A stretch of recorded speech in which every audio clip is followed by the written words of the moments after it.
안녕하세요. 반갑습니다.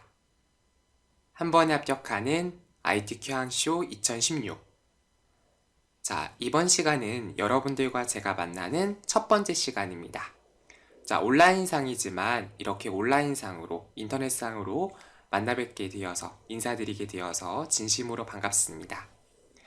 자, 이번 시간에는요, 변경된 시험 유형에 대해서 알아보고 한쇼 2016을 시작하는 방법을 살펴보도록 하겠습니다. 자, 여러분들이 기억하셔야 될 부분은 뭐냐면, 자, 이번에 시험 버전이 2010 버전에서 2016 버전으로 시험 프로그램이 아예 바뀌어졌어요. 자, 그렇기 때문에 여러분들이 어떠한 내용들이 새롭게 추가가 되었는지 일단 변경된 시험 유형에 대해서 먼저 말씀을 드릴 텐데, 사실 이번 시간에 배우시는 내용이랑 다음 시간에 배우시는 내용은 시험이 이런 식으로 출제된다 라고 하는 이론적인 설명을 좀 드릴 거예요. 그러다 보니까 아무래도 좀 내용이 지루할 수도 있고 또 어렵게 느껴질 수 있으세요. 왜냐면 난 한 번도 안 배운 내용이기 때문에. 그렇지만 여러분들이 전반적인 나무가 아닌 숲을 먼저 보시고 그 다음에 디테일한 부분들을 보셔야 나중에 이제 세부적인 내용들을 배우실 때 조금 더 편하게 배우실 수 있기 때문에 이번 시간과 다음 시간만 여러분들이 조금만 더 집중하셔서 수업을 들어주시면 좋을 것 같습니다. 자, 이 시간에는요, 변경된 시험 유형, 어떻게 시험이 새롭게 바뀌어졌는지 알아보고요. 그리고 우리가 앞으로 같이 공부하게 될 한쇼 2016을 시작하는 방법에 대해 배워보도록 하겠습니다. 자, 일단 변경된 시험 유형부터 하나씩 살펴보도록 하죠. 자, 시험에 보면 답안적성 요령이라고 하는 부분이 있는데요. 이 부분을 보시면 새로운 조건이 추가되었습니다. 자, 글꼴색은 검정 또는 흰색으로 작성해라 라고 명시가 되어져 있어요. 그래서 글꼴색 같은 경우에는 검정 또는 흰색으로 지정을 해주시면 되는데, 자, 잠깐 여러분들과 한쇼창을 한번 띄워보도록 할게요. 네, 지금 보시는 화면이 한쇼 2016을 실행한 화면 구성이다 라고 이해를 해주시면 되겠고요. 자, 여기서 제가 뭐 내용을 입력을 할 수가 있겠죠. 한 번에 합격하는 ITQ 한쇼, 이렇게 여러분들이 내용을 입력할 수가 있습니다. 자, 그러면 기본적으로 텍스트 입력은 검은색 텍스트가 입력이 되고요. 만약에 여기 뒤에 뭐 어떤 도형 같은 걸 넣게 되면 아무래도 도형에 비치다 보니까 글자가 좀 잘 안 보이겠죠. 자, 그런 경우에는 여기 보시면 글자색이라고 하는 부분이 서식 도구모음에 있습니다.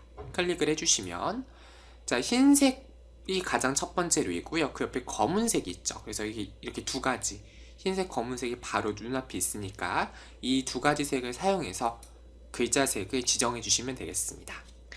자, 만약에 뭐 따로 글자색이 명시가 되어 있다고 하면 그 글자색으로 하시면 되고, 명시가 없을 경우, 별도의 지시사항이 없을 경우에는 출력 형태를 참고하셔서 검정이나 흰색으로 작성하시면 되겠습니다.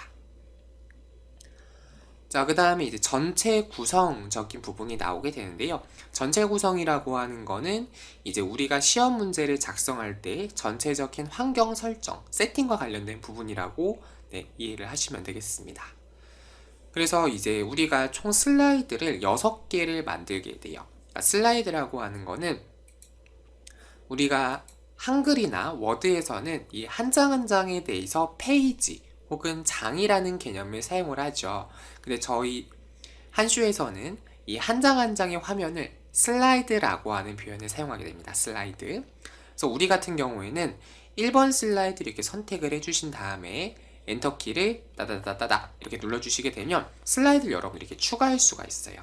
추가를 하실 수가 있고, 그 다음에 이제 2번 슬라이드부터 6번 슬라이드까지, 뭐 지금 연습하는 거니까 5번까지만 만들었는데, 공통적인 여러분들이 도형을 넣어주셔야 돼요. 공통적인 요소를 넣어주셔야 돼요. 그러한 기능을 슬라이드 마스터라고 하는 기능을 사용을 해서 2번부터 6번까지의 제목, 로고, 슬라이드 번호를 작성을 해주셔야 돼요. 슬라이드 마스터라는 기능을 통해서.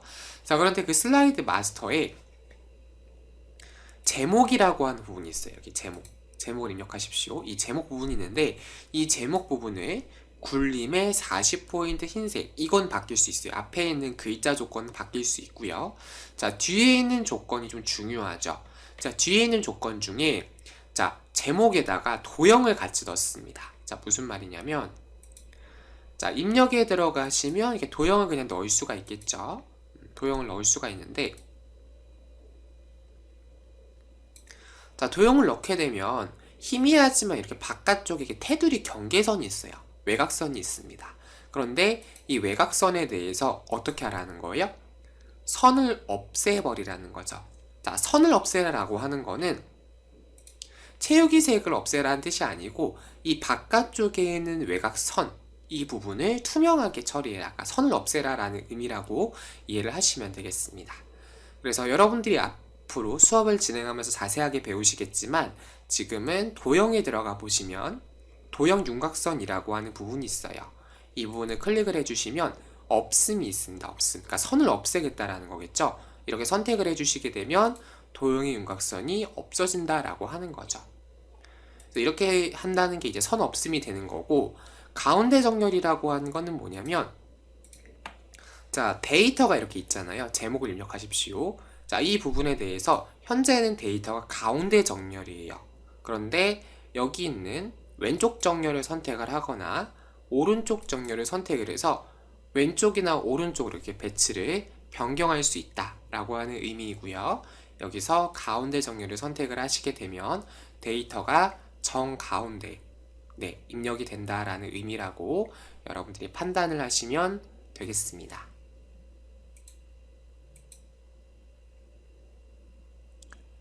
다음으로 도형에 대해서 편집하는 문제가 나오게 되는데요.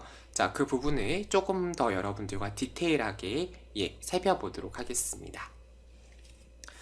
자, 일단은 도형의 그림을 채우라 라고 되어져 있어요. 그런데 투명도가 50%이고 도형의 효과를 지정해라 라고 되어져 있습니다.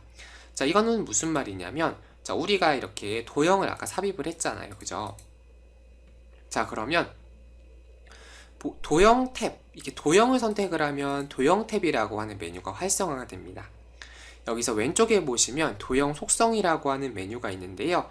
이 부분을 선택을 해주시게 되면 자, 개체 속성 대화 상자가 표시가 됩니다. 여기서 투명도의 값을 제가 50%라고 명시를 해볼게요. 자, 이렇게 해주시고 선택을 해주시게 되면 배경색이 어떻게 됐다는 거예요? 투명하게 처리됐다 라는 의미라고 이해를 하시면 되겠죠. 그래서 여러분들이 이렇게 도형을 선택한 다음에 투명도 이렇게 조정할 수가 있어요. 이렇게 왔다 갔다. 그죠? 이렇게 할 수 있는 게 뭐인 거예요? 투명도 설정이고요. 도형 효과 같은 경우에는 이제 여기 도형 효과에 들어가면 다양한 효과가 있죠. 여기서 옅은 테두리라는 효과를 선택을 하면 테두리가 좀 이렇게 옅어져요. 좀 이렇게 테두리 옅어지죠. 이런 효과를 옅은 테두리라고 말을 하게 되는데 이 두 가지 기능이 이제 새롭게 추가가 되었습니다. 그래서 개체 속성 들어가셔가지고 여러분들이 투명도 그리고 옅은 테두리 이런 부분들을 설정을 해주시면 되겠습니다. 그 다음에 이제 그림자 효과, 이제 차트에서 배우시게 될 텐데 예전에는 2010 버전에서는 그림자를 포인트라고 하는 단위를 사용했어요. PT라고 하는 단위를 사용을 했는데요. 자, 우리가 보는 2016 버전에서는 그림자의 효과가 이제 위치로 바뀌어졌어요. 그래서 예전에는 그림자 몇 포인트 이렇게 설정을 했다면 차트 같은 경우 자, 그런데 이제부터는 차트에서도 그림자의 위치가 오른쪽 대각선 아래, 왼쪽 대각선 아래, 정가운데, 아래, 위, 이런 식으로 여러분들이 그 그림자에 대한 효과, 위치를 선택을 하실 수 있습니다. 그래서 여기 보시면 이렇게 그림자가 두 개가 명시가 되어 있어서 여러분들이 시험장에서 좀 헷갈리실 수가 있어요.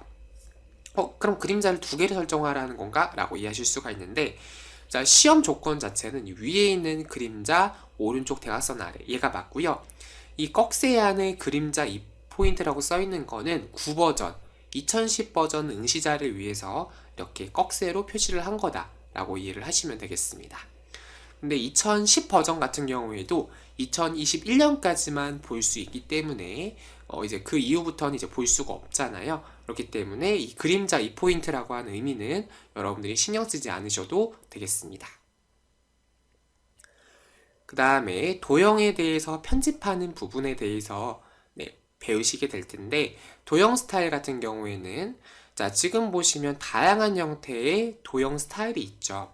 자, 이건 어디서 설정을 하냐면, 도형을 선택을 하게 되면 이렇게 도형 스타일이라고 하는 게 있어요. 도형 스타일. 여기서 이 두 번째 줄에 보시면 좀 밝은 느낌의 그 도형들 있죠. 이런 도형들도 이제 선택하게끔 조건이 추가되었다라고 이해하시면 되겠습니다. 자, 그럼 이제 우리가 그 변경된 ITQ 한시호 2016에서 새롭게 추가된 그 조건들에 대해서 살펴봤고요. 이제는 우리가 한시호 2016을 시작을 해서 각각의 메뉴들은 어떻게 이루어져 있고 전체적인 화면 구성은 어떤 식으로 우리가 하면 되는지 하나씩 좀 살펴보도록 하겠습니다. 자, 일단 가장 위쪽에 보시게 되면 기본 도구 상자라고 하는 게 있어요. 기본 도구 상자. 자, 일단 보도록 할게요. 자, 기본 도구 상자라고 하는 것은 어떤 기능이냐면, 자, 말 그대로 이 위쪽에 있는 부분을 말하게 돼요. 위쪽에 있는 부분. 그래서 여기서 말하는 도구 상자는 두 번째 메뉴인 편집부터 상한별 도구 탭까지 이렇게 메뉴들이 그 기본 도구 상자로 되어져 있다고 이해하시면 되는데요. 도구 상자라고 하는 건 뭐냐면, 제가 예를 들어서 입력을 선택을 했어요. 그러면 그림, 표, 차트 이런 식으로 명령들이 이렇게 쭉 펼쳐져 있는 거를 보실 수가 있습니다. 아시겠죠? 그래서 여러분들이 어떤 메뉴를 선택을 했어요. 그러면 이렇게 메뉴들이 쭉 이렇게 뭐라고 해야 되죠? 펼쳐진다 라는 의미라고 이해를 하시면 되겠고, 메뉴들이 이렇게 그림 형태로 되어져 있기 때문에 여러분들이 초보자이시다 하더라도 또 한쇼를 처음 사용해 보신다 하더라도 직관적으로 메뉴를 선택할 수 있게끔 제공해 주고 있습니다. 자, 그 다음에 다시 한번 편집이라고 하는 메뉴를 선택을 해 보도록 하죠. 자, 그 다음에 이제 우리가 볼 부분은 뭐냐면 이 파일이란 메뉴를 볼게요. 파일. 자, 파일이라는 메뉴 같은 경우에는 보기 형태 자체가 어떻게 되어 있냐면 드롭다운 형태로 되어져 있어요. 자, 이 편집부터 상한별 탭, 도구 탭까지는 이제 메뉴들이 이렇게 아이콘화로 쭉 펼쳐져 있죠. 그런데 파일 같은 경우에는 파일 탭만 메뉴들이 이렇게 쭉 아래로 펼쳐집니다. 그래서 이 파일 탭에서는 뭐 파일을 새로 만든다거나 작성한 파일을 이제 열 때 사용하는 불러오기를 한다거나 내가 작성한 파일을 컴퓨터에 기록을 시키는 저장을 한다든가 아니면 우리 새롭게 변경된 한 컴 스페이스 내 PC에 저장을 한다거나 아니면 뭐 인쇄를 한다거나 뭐 이런 식의 정보를 파일에서 선택을 할 수가 있는 거고요. 이제 이 편집이나 도구 이런 메뉴에서도 똑같이 이제 드롭다운 형태로 메뉴를 볼 수가 있어요. 어떻게 하면 되냐면 옆에 보시면 조그만한 삼각형이 보이시죠? 자, 이 부분을 선택을 해주시게 되면 메뉴들이 쭉 이렇게 펼쳐진다라는 거죠. 메뉴들이 이렇게 쭉 펼쳐지게 됩니다. 그래서 이렇게 메뉴들이 쭉 펼쳐지는 뭐라고 해야 되죠? 그런 느낌 자체, 그런 형식 자체를 우리가 그런 부분이라고 이제 여러분들이 이해를 해주시면 되겠습니다. 그래서 뭐 선택을 하시면 돼요. 내가 만약에 뭐 그림을 넣겠다라고 하면 입력에서 그림 들어가도 되고, 아니면 입력 옆에 있는 드롭다운 메뉴를 선택을 해서 그림을 선택하셔도 돼요.